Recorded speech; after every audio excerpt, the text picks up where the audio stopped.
시편 16편 말씀, 다윗의 시입니다. 여기에 믹담 이렇게 붙어 있는데, 다윗의 믹담. 믹담의 뜻은 이 비문이다. 이제 그 기념비 같은 데다가 쭉 쓴 그 글, 그걸 믹담이라고 합니다. 그래서 다윗이 아마 어떤 전쟁터나 이런 곳에서 승리를 한 후에 거기에 이렇게 쓴 비문, 그것이라고 볼 수가 있습니다.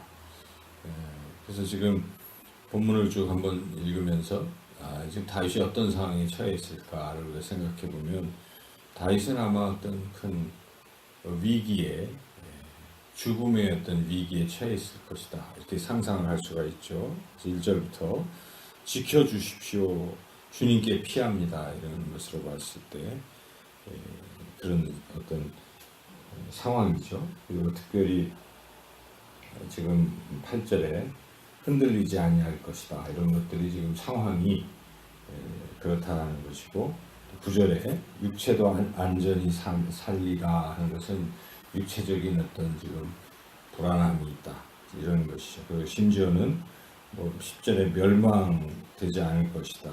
또 주께서 내 영혼을 스월에 버리지 아니하신다. 스월은 지옥이죠. 그래서 어떤 죽음, 또 11절에 반대적으로 주께서 생명의 길을 내게 보이신다, 이런 표현들을 봤을 때 다윗이 지금 어떤 아주 위기 상황에 처해 있었다 하는 것을 알 수가 있습니다.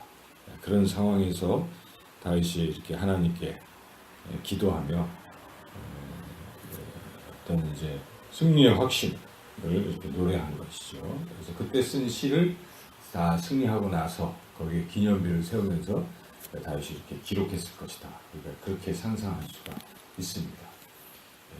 그래서 우리도 인생에 이런 위기를 만날 수도 있는데, 그럴 때 다윗이 기도했던 이런 내용을 또 한번 다시 좀 생각해 보면서, 우리가 다윗과 같은 그러한 믿음만 갖고 있다면 그 위기에서 반드시 벗어날 줄로 믿습니다. 다윗이 어떻게 그렇게 노래하고 있는지를 자세히 살펴보면, 1절은 이제 간구죠, 간구. 그래서 하나님 지켜주십시오, 주님께 피합니다. 그래서 우리를 지키실 분은 하나님 분이십니다. 그리고 이런 믿음을 가지고 어떤 상황에서 주님, 저를 지켜주세요, 이렇게 기도하는 거죠.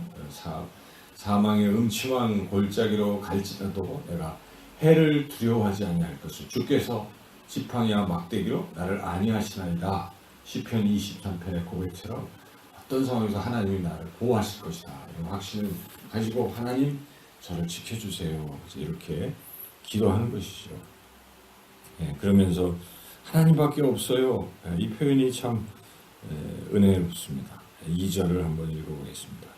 내가 여호와께 아뢰되 주는 나의 주님이시오니 주밖에는 나의 복이 없다 하였나이다. 주님밖에 나에게 복을 주실 분이 없습니다. 하나님만 의지합니다, 이런 표현이죠. 3절은 4절과 이렇게 대조적인 어떤 이런 걸 보여주고 있습니다. 그러니까 성도들은, 내가 보기에도 참 성도들은 나를 즐겁게 하고 그런 귀한, 존귀한, 복된 존재들인데, 이에 반해서 성도라 하면 이제 하나님을 믿는 사람들인데, 하나님을 믿지 않고 이방신을 믿는 사람들, 이런 사람들은 괴로움만 더 받게 될 것이다. 나는 그런 이방신을 섬기는 자들과는 상종을 하지 않겠다, 이런 이야기입니다. 성도들은 내가 즐거워하고 하나님을 따르는 사람들은 즐거워하고 기뻐하지만 그렇지 않은 이방인들과는 어울리지 않겠다는 이 다윗의 단호한 태도를 볼 수가 있습니다. 4절을 한번 읽어보겠습니다. 다른 신에게 예물을 드리는 자는 괴로움이 더할 것이라. 나는 그들이 드리는 피의 전제를 드리지 아니하며 내 입술로 그 이름도 부르지 아니하리로다.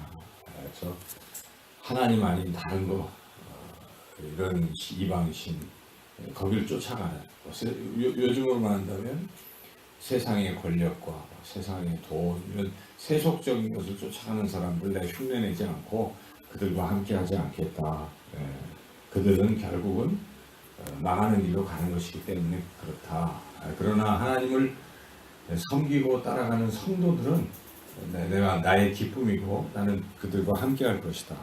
이런 다윗이 고백을 하면서 결국 이제 이 핵심 주제는 하나님만이 나에게 복을 주시고 하나님께 피하는 것, 하나님 앞에 서는 것, 하나님을 내 앞에 모시는 것 이것만이 행복한 길이다 하는 것을 다윗은 이제 노래하고 있는 것이죠. 계속 이제 하나님이 함께할 때 나에게 어떤 복이 주어질까 하는 것을 노래하고 있어요.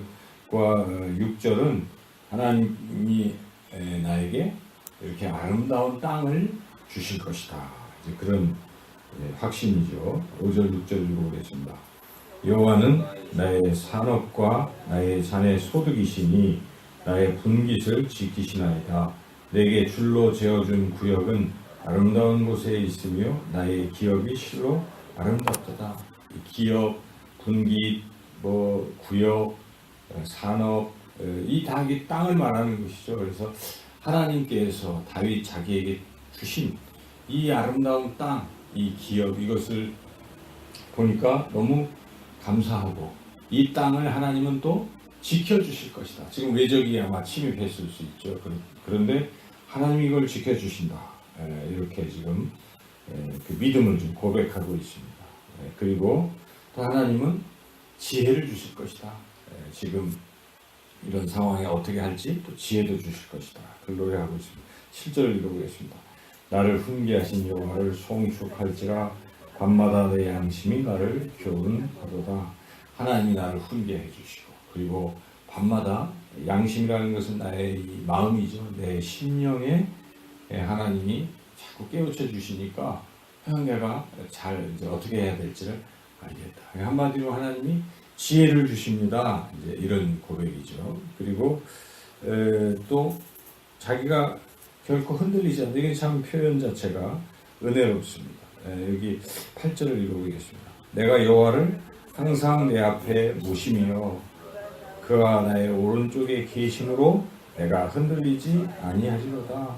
항상 하나님은 내 우편에 이렇게 내 앞에 계시기 때문에 나는 결코 흔들리지 않는다.